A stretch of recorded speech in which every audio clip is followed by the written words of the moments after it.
गुरु के लिए आए हुए इतने दूर से, चलो सोई अक्का, महालक्ष्मी जी है तुम्हारी यात्रा पूरी करते हैं, कृपा निकालते हैं।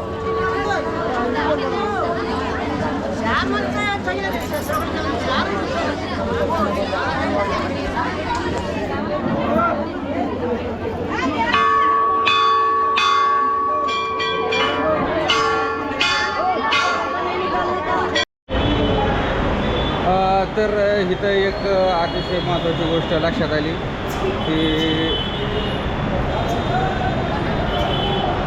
इथं सगळं मोबाईल फोन कॅमेरा बॅग सगळं जमा करायला लागते आणि इथून पुढं आपण काय घेऊन जाऊ शकत नाही।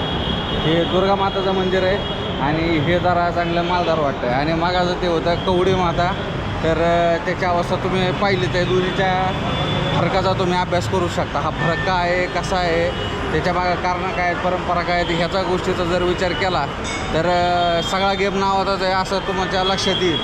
आणि दुसरी गोष्ट म्हणजे त्या मंदिरामध्ये गेल्यानंतर आपण जे पाहिलं की जे भाविक भक्त जे टाईपचे भक्त होते त्या ठिकाणी, आणि या ठिकाणी पाहिलं तर या ठिकाणी त्यांचा पेहराव भक्तात पण फरक आहे। तिथल्या भक्ताच्या पेहरावात राहणीमानात पण फरक होता, इथल्या भक्ताच्या पेहरावात राहणीमानात पण फरक आहे। तर असा बराचसा फरक आहे। राज्यापुरतं बास म्हणे मी इथं तर हे होतं दुर्गा माता मंदिर। इथून काय आपण आतमध्ये कॅमेरा नेऊ शकलो नाही, त्यासाठी मी कॅमेरा न्यायला बाहेर आलो होतो।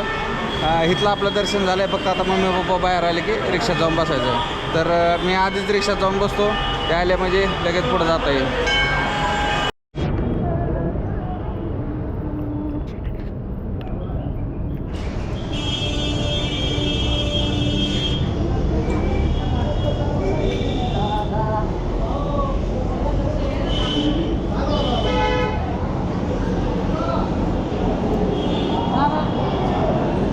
लय उठपाटी गोळी